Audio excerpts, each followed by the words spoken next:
안녕하세요. 배신의 장미입니다. 오늘 이야기는 세상에서 단연 가장 염치 없는 시어머니라고 할 만한 사연인데요. 이 시어머니 왜 이러시는 거죠? 제 3자인 제가 더 어이가 없습니다. 과연 이 집안에 어떤 사정이 있었을지 사연 속으로 들어가 보겠습니다. 결혼을 했을 당시만 해도 몰랐습니다. 남편이 그렇게 성격 거칠고 폭력적인 사람일 줄은 말이죠. 결혼을 하자마자 아이가 바로 들어섰는데 아이가 들어섰을 때만 해도 남편은 자신의 본색을 드러내지 않았었습니다. 그런데 정확히 임신 6개월 차부터 달라지기 시작하더니 물건 집어 던지는 건 일상다반사였고 제게 달려들어 손질을 하진 않았지만 자기가 기분이 나쁘면 그렇게 제 머리를 끄집어 당겼었습니다. 제가 머리가 좀 긴 편인데 머리채를 확 잡아서 당기면 작은 저의 체구는 남편에게 밀쳐지다시피 했었어요. 한두 번 그렇게 하더니 나중에 손까지 올리려고 하는 겁니다. 손을 올리는 신용을 했지만 저는 그 손이 올라가는 순간 이렇게는 안 되겠다라고 생각을 했어요. 우선 그동안은 시어머니에게 전혀 말씀을 드리지 않았었는데 저는 결국 시어머니에게 도움을 요청하게 되었습니다. 잠시만이라도 남편과 떨어져 지내야만 할 것 같았거든요. 어머니, 사실은 그이가 성격이 좀 변한 건지 조금만 화가 나도 막 물건을 부수고 화를 내고 제 머리채를 잡아당기고 그런 행동을 하네요.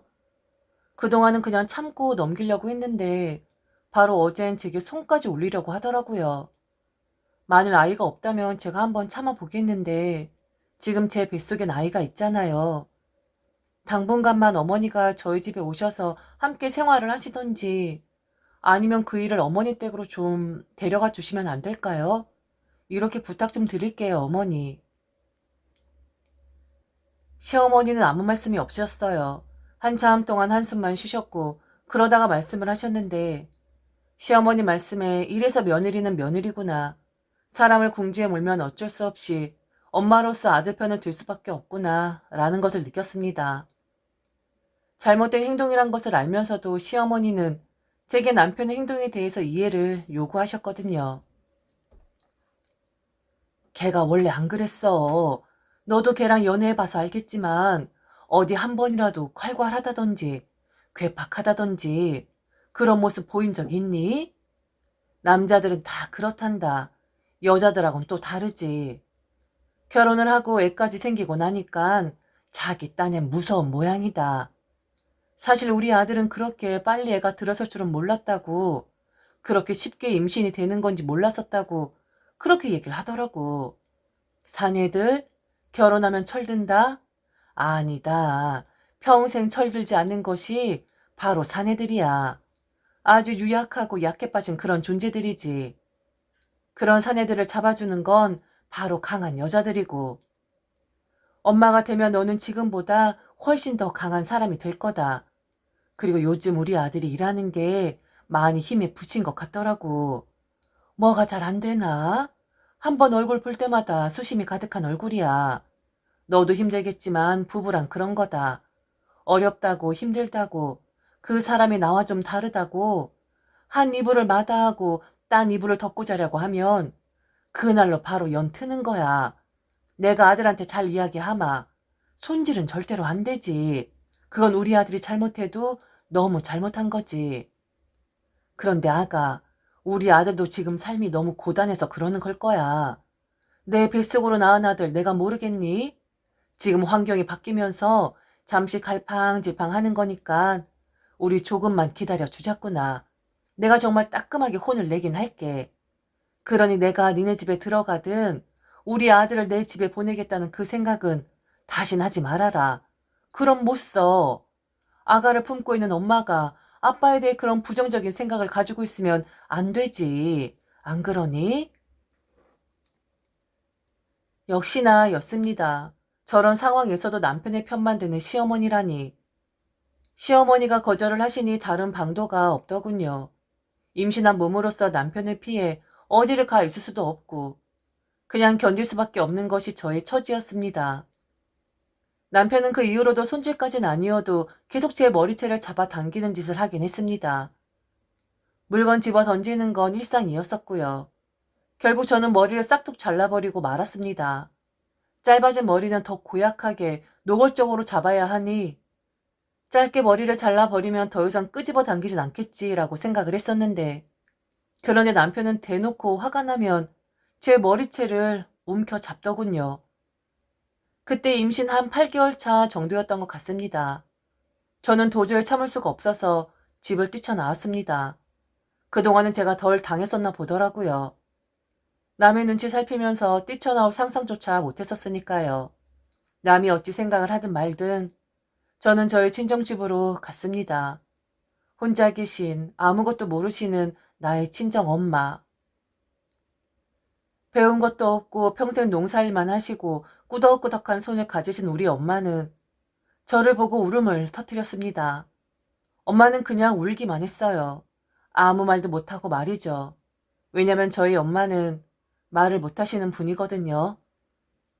어버버 하면서 제게 손짓 발짓을 하시는데 내 인생이 왜 이렇게 됐나 싶었습니다.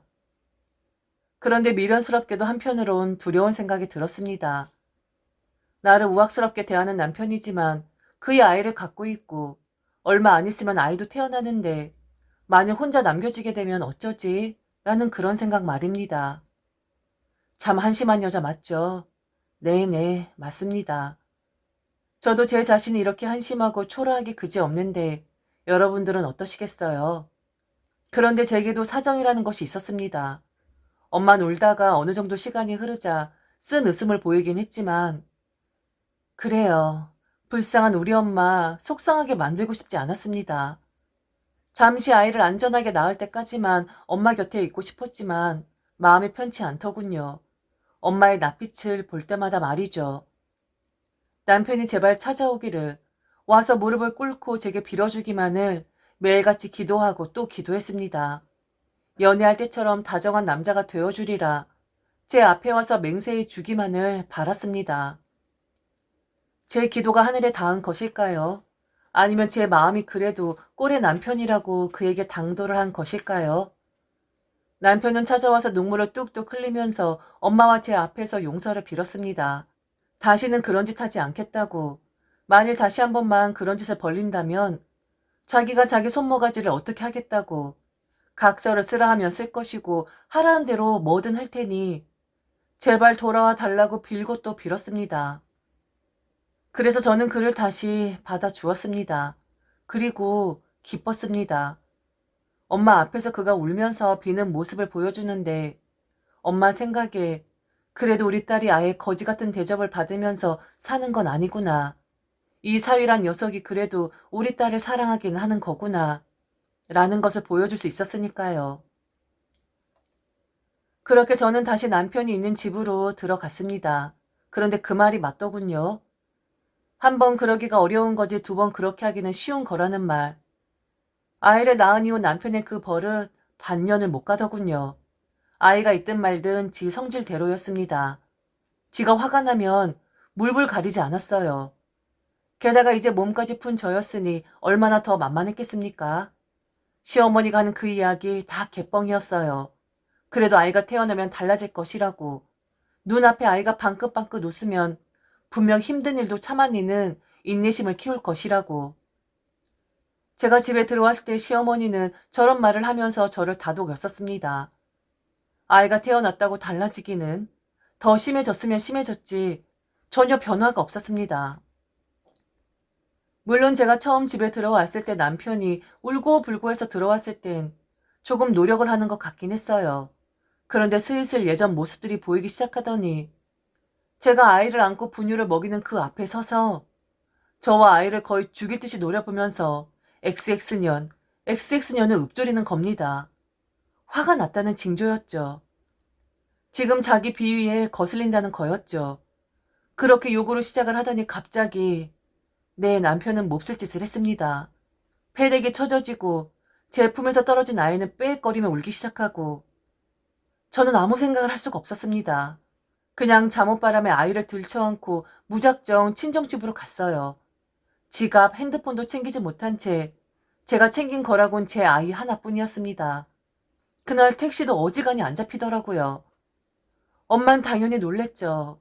어버버 하면서 제 꼬라지와 아이 꼴을 보면서 눈치를 채셨겠죠. 아니 그 시간에 친정집으로 달려온 딸내미 속사정 말하지 않아도 다 아는 거 아니겠어요? 이미 지난번 일도 있었으니까요. 저는 그날 가슴 두근거림이 가라앉질 않았습니다. 왜? 도대체 왜? 내 인생은 이렇게 쉬운 것이 아닌가? 왜 나만 이렇게 괴로워야 하는 것인가? 적어도 남에게 피해는 끼치지 않고 살았었던 것 같은데 아버지 일찍 돌아가셔.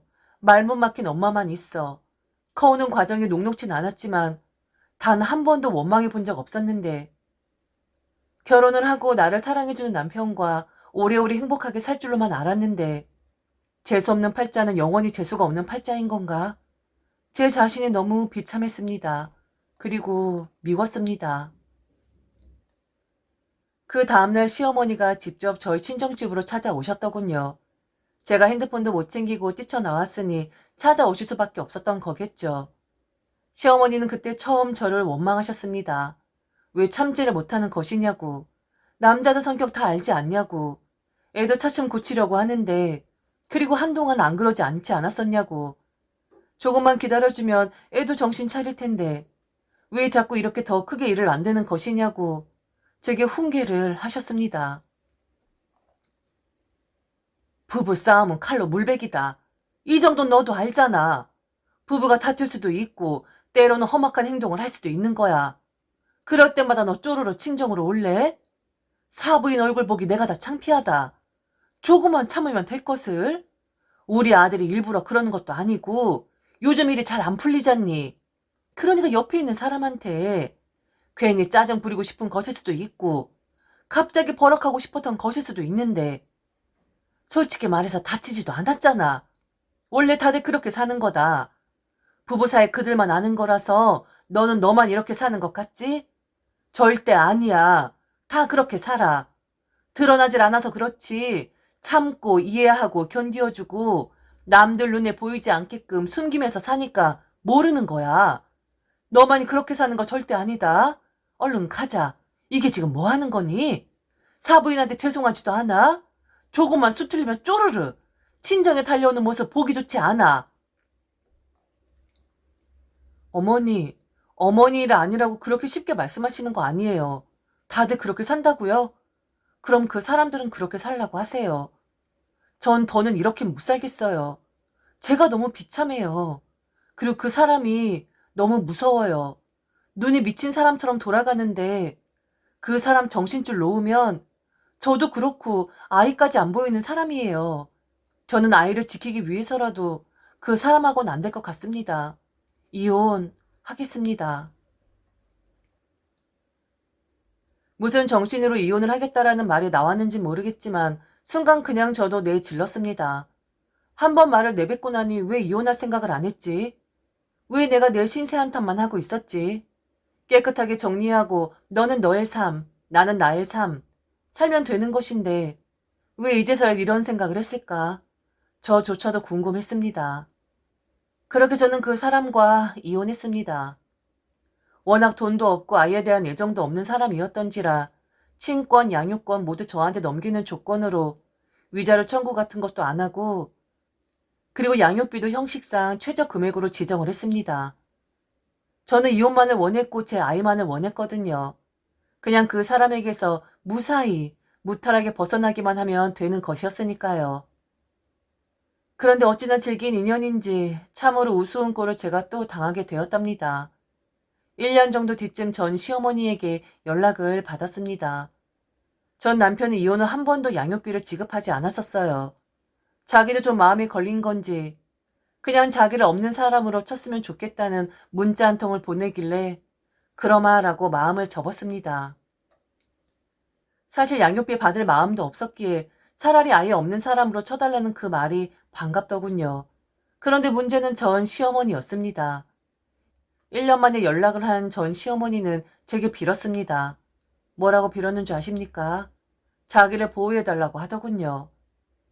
그렇게 제게는 참고 살아야 한다고, 다들 그렇게 산다고, 그러니 네가 너무 호들갑을 떠는 것이라고 훈계를 했었으면서 당신이 보호하고 당신이 감싸 주었던 아들이란 작자가 너무 못살게 굴어서 도저히 살 수가 없다고 자기를 좀 보호해달라는 거였습니다.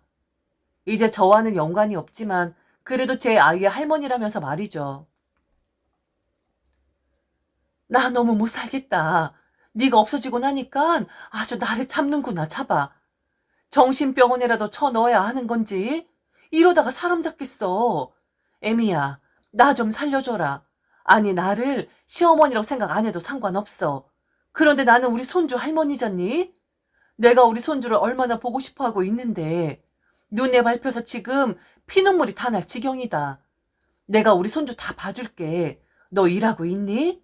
그럼 사부인은 우리 손주 보살피고 계신 거니? 말도 못하시는 양반인데 우리 손주가 얼마나 답답하겠어. 내가 돌봐주마. 내가 다 할게.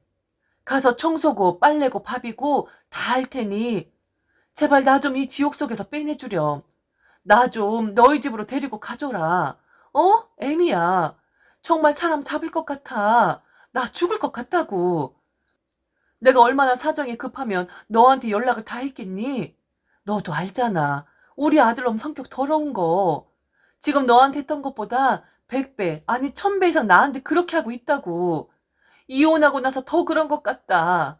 애미야, 불쌍히 여기고 나 좀 제발 구해줘라. 시어머니 인생도 가련하다는 생각이 들긴 했습니다. 그리고 손주 이야기를 해서 말인데, 그래요, 보고 싶으시겠죠. 저와 남편의 잘못된 인연으로 인해서 생으로 손주를 못 보시는 것이니 죄송한 마음에 들긴 했습니다. 그런데 딱 거기까지였습니다. 전 시어머니와 다시 연락을 하고 인연을 이어나가게 된다면 그 사람과 연락이 될 것 같았거든요. 그분의 인생 똥밭에 굴러 떨어졌다 하더라도 제가 지금 누구를 살펴주고 돌봐줄 만한 상황은 아니었었습니다. 저는 제 아이와 엄마를 지키기에도 버거웠기에 다시는 연락을 안 했으면 좋겠다 정중하게 말씀드렸습니다. 그런데 그 아들의 그 엄마더군요. 막상 다급해지니까 제게 뭐라 했는 줄 아십니까? 아들을 풀겠답니다. 이혼을 했어도 아이라는 매개가 있으니 아들 보고 너를 찾아가라고 하겠다고. 당신도 그렇게 해야 살 수 있을 것 같다라는 말을 하더군요. 이런 사람들이었었는데 저는 왜 미리 깨닫지 못하고 이런 것들하고 인연을 맺었던 것이었을까요? 좋게 이야기를 하니까 제가 만만했나 봐요. 그동안 저는 단단해졌고 좀 강해졌는데 말입니다. 그래서 저도 그랬습니다. 목소리가 작은 편인데 목청을 최대한 높여서 말했어요. 떨리는 목소리를 다잡고 말이죠. 아줌마, 아줌마는 저랑 이제 아무 상관없는 사람이에요. 피차 자식도 엄마로서 각자 자식들은 좀 알아서 하죠. 그리고 나라고 당신이 좋겠어요? 당신은 내 인생 망친 그 나쁜 놈의 애미란 사람인데 내가 당신한테 좋은 감정이 있겠냐고요. 사람이 좋게 이야기를 할 때 들어 쳐먹어야지. 참고 사세요. 견뎌보세요. 다들 그렇게 산다면서요. 그거 좀 당했다고 이렇게 엄마가 돼서 쪼르르 이러고 도망갈 궁리하고 앉아있으면 되겠어요? 정신병원에 쳐넣으세요. 그리고 저랑 이제 아예 상관없는 사람이니까 저한테 연락하지 마시고요. 아줌마 아드님이 저한테 그랬어요. 자기를 없는 사람 쳐달라고. 아예 이 세상에 없는 사람으로 치고 살고 있는데 왜 엄한 사람을 붙잡고 난리예요? 참 웃기는 사람들이네. 그 사람으로 인해 저는 정말 힘들었었습니다. 전 시어머니 상황 걱정 안 되는 것은 절대 아니에요. 그런데 저는 그 사람을 2번 다시 맞이하고 싶지 않기에 강하게 모질게 이야기를 할 수밖에 없었습니다. 제가 잘못한 걸까요? 그런데 저도 무섭고 두려운데 저라고 할 수 있는 것이 하나도 없는데 전 시어머니는 왜 제게 연락을 하신 건지 사람 마음 찝찝하게 만들어 놓는 건지 모르겠네요. 정말 끝까지 어쩌다가 이런 사람들하고 가족이라는 것이 되었었던 거였는지 귀신이 홀렸었는지 아니면 제가 너무 미련하고 바보 같았었던 거였는지 오늘 이 글을 마치면서 다시 한번 저를 반성해 봅니다. 지금까지 들어주셔서 진심으로 감사합니다. 이상 배신의 장미였습니다.